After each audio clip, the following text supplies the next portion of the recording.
Guys, sprinkle those facts. Having lived through a couple of recessions now and dabbling in finance, I know a few things and wanted to share them with you to soften the blow of the next downturn. First of all, imagine a scenario where you'll lose your primary source of income. I can't emphasize this enough. Complacency is a real killer. No matter how safe your job is or how good you are at it, recessions put stress on the economy, which puts stresses on companies that service the economy. Take the time to think about how you could and would approach a redundancy event. How would you find another job? And are there fail-safe employments that you could take on? Big question mark. Some business gurus say that your network is your net worth. My first proper boss said this to me and it still resonates, guys.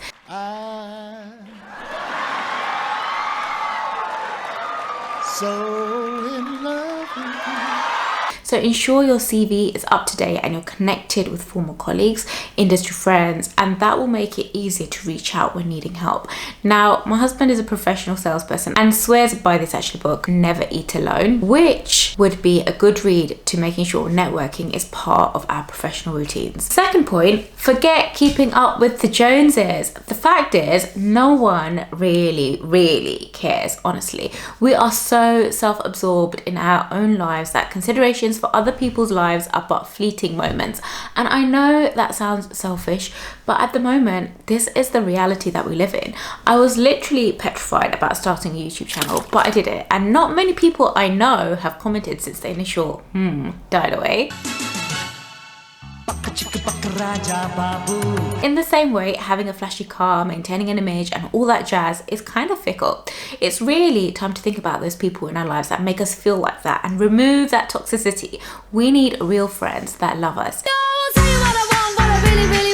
Trade the fakes to keep the cash in difficult times. Third point, be kind to yourself. Well, my political party is kindness.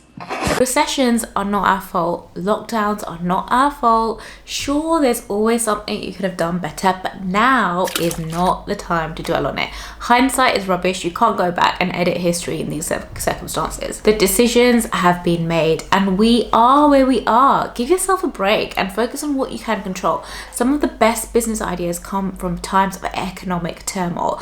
Be in that category. 4, keep the good habits, guys. Habits are a lifeline during a recession. Chandler! Oh my God! We are social beings and we need a level of normalcy. Normalcy? Is that even a word? When stuff gets tough. Good habits include things like exercising, reading, learning, socializing, meditation, so on and so forth. I could go on, but I'm not a preacher here. But the world has changed. We need to evolve with it. If you're on social media, engage with communities that may have shared beliefs with you and actually make you happy.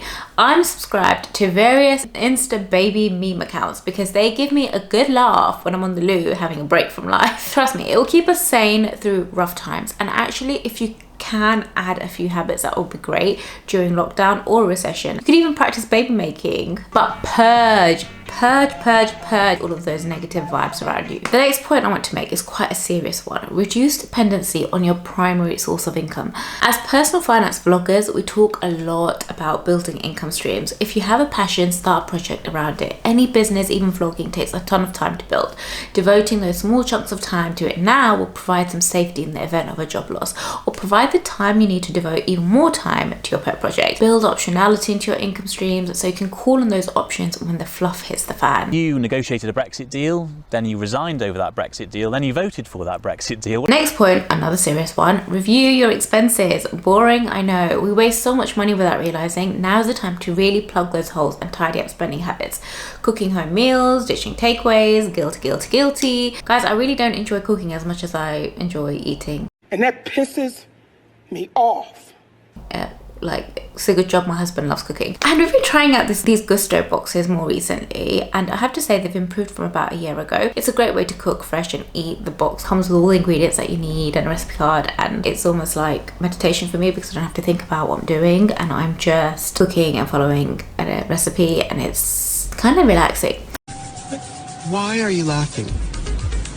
Like I was saying, with this dreaded virus, takeaways have been a joy. I'm not gonna lie, holidays look like they might be on hold again this year. We're all going on a summer holiday. All all that money can actually be saved. Likewise, you might want to review your recurring subscriptions and cancel those that are genuinely bleeding you. The next point, the 7th point, I'll have you know, is increase your buffer. In the financial world, we call this leverage, and professional money managers do it all the time.